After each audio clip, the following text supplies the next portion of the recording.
And we've talked in the previous slides about big businesses beginning to combine and organize. We talked about laborers and workers beginning to unionize and organize as well. So the last group I want to talk about in this period of organizing or coming together are those living on the West, those out on the frontier. And we talked in a previous lecture about the difficulties that the homesteaders suffered out there on the range. This is partly due to the 1862 Homestead Act, which I described previously. Any American citizen could get a grant of 160 acres of land if he stayed and settled and developed the land for 5 years. And so we have thousands and thousands of people heading out to the West to obtain their homestead plot. And I described the many challenges and difficulties that those people confronted, one of the biggest ones being isolation or loneliness or desolation. They were so distant from any kinds of resources. And I briefly described the Patrons of Husbandry, or the Grange, an organization established in the late 1860s and growing in the 1870s that attempted to alleviate some of these challenges and struggles. The Grange, remember, begins as largely a social organization, coming together to have dinners or play cards or sing and dance and just meet.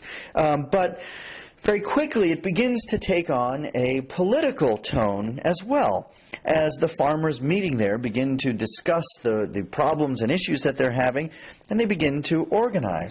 And so the Grange evolves into a political party which by the 1880s and certainly 1890s becomes the populist party, or the People's Party. And so for a number of years in this period, the Populist Party would be a very prominent third party in the country, really speaking to the needs of those homesteaders and farmers and settlers out in the middle part of the country. The traditional Republican and Democratic parties spoke to the needs of the people in the East and in the bigger cities. So what kind of things did this populist party demand as part of its platform? Well, I'll mention a few of the issues that they were demanding during this time, and we'll talk about the overall feeling of this People's Party. Well, among the issues that farmers suffered with during this time, as they always have, and in some ways always will, was the unpredictability of the market for their crops. If the weather was good and they had a bumper crop, well, the market might be flooded with too much supply. On the other hand, if there were blizzards or droughts or conditions were poor, they might have virtually no crop at all to sell. This could lead to wild fluctuations in both the supply and the price of the crops they were attempting to sell. And so one of the things the populists requested was that the government set up these giant warehouses or silos to store surplus crops. And they could effectively sort of turn the faucet on and off, unleashing some of these crops on the market if there was a down year in the crop. This would have stabilized conditions on the whole. Another thing the populists very famously demanded was the free and unlimited coinage of silver.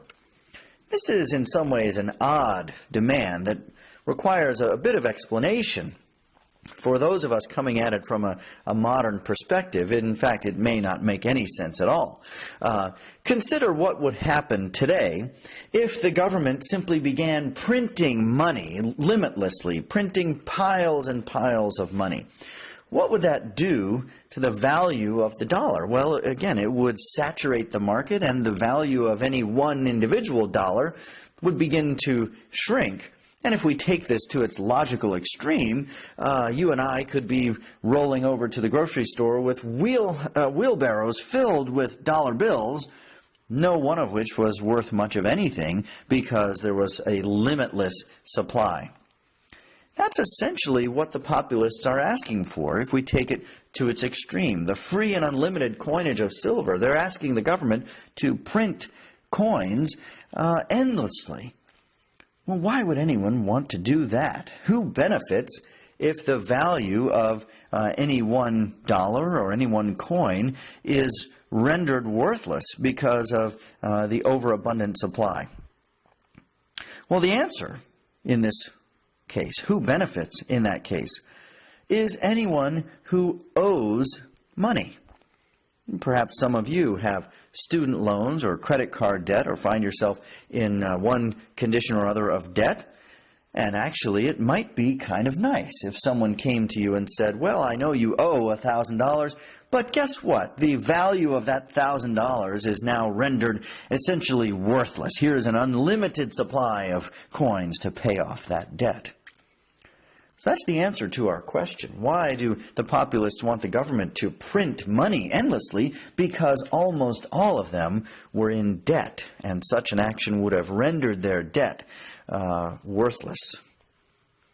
They also asked the government to do things like control transportation, and here we mean the railroad companies. We've talked previously about the power and the control that the railroads exerted during this time. They wanted the government to step in and intervene. And on a similar note, stop giving so much land to the railroad companies, and so much good land to the railroad companies. I've mentioned the value of the lands on either side of the railroad tracks that the government was handing over to the railroad companies. The settlers want that land for themselves, or at least to be shared on the open market. As an aside, I'll mention that the populists really don't get any of what they're asking for, at least not in this era. We don't see these giant silos to store crops. We don't see the free and unlimited coinage of silver. And for the time being, we see virtually no government control over the railroads. But the Populist Party does make an impact nationally.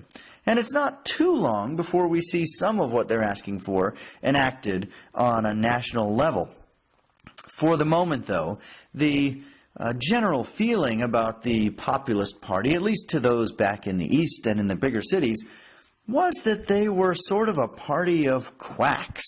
The things they're asking for are sort of crazy. And we see that represented in the cartoon there on the right. If you look at the patchwork balloon that they are drifting along in, who makes up the People's Party? Well, it's people like the Knights of Labor. We talked about how they were associated with cop killers, anarchists and communists, and all kinds of groups that were sort of on the fringes of the country. And in general, the Republican and Democratic parties back in the East had an incentive to depict the People's Party, the Populist Party, as a party of cranks and nut jobs, and they did so relatively effectively.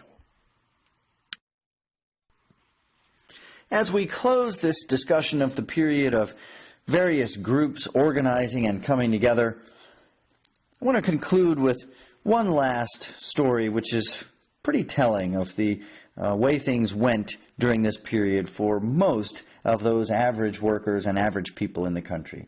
And that is the story of Coxey's Army in 1894. In May of 1894, a farmer from Ohio named Jacob Coxey decided to organize a March on Washington, which is essentially the first March on Washington in our nation's history. Now, Coxey sympathized with the plight of the farmers out in the West, and actually, as he marched to Washington, he intended to bring a plan that in a future date might have found some traction in the country. It wasn't a bad plan. What he proposed was a public plan for building roads across the country. It's actually very similar to what we would see during the New Deal, a federal work program. In this era, of course, an idea like that was not going to find much traction in Washington. Nonetheless, Coxey set out on his way, marching toward Washington, really without much of a grand plan or design that this would become anything of an army. I'm reminded of the scene in the movie Forrest Gump when Forrest Gump starts jogging across the country, and he's just jogging along all by himself, and one person begins to follow, and another, until Forrest Gump looks up at one point and realizes there is an army of people following him. Well, something similar happened to Jacob Coxey. What started out as a small band of people grew as the group marched on its way to Washington. It was a ragtag band of misfits in some ways, described in the press as a 20-ring circus with half a dozen sideshows. And we might just ask ourselves what kind of people could take a few months off to march to Washington. And that answers our question as far as what kind of people made up this army. Some of the names alone tell us the kind of quirky people that we're dealing with. One of them, whose real name was Carl Brown, preferred the nickname Old Greasy. He wore a Buffalo Bill outfit with all the fringe associated with it. Another of his band was called Christopher Columbus Jones. And Coxey himself decided to name his child Legal Tender Coxey. You might be wondering that actually turned out to be a girl's name. That was his daughter, Legal Tender Coxey. Well, Coxey and his army eventually arrived in Washington, D.C., and the ending of the story is anticlimactic. The President of the United States, Grover Cleveland, had Coxey and his band arrested for walking on the grass. This brings an end to the dramatic march of Coxey's army, and is an appropriate end to our discussion of the attempts by workers and by farmers to organize during this period. At every turn, the workers, the farmers are held down. They themselves are attacked. They really don't gain when they attempt to strike and march. And all of this just reiterates one of our overarching themes of this period. Remember, I mentioned the masses who really don't benefit under this period of great growth and wealth. This is an incredibly difficult period for Native Americans, for blacks, for workers, for farmers, for immigrants. And what we will see in the next chapter is it is also an incredibly difficult period for the millions who are swarming into the rapidly growing cities of the East.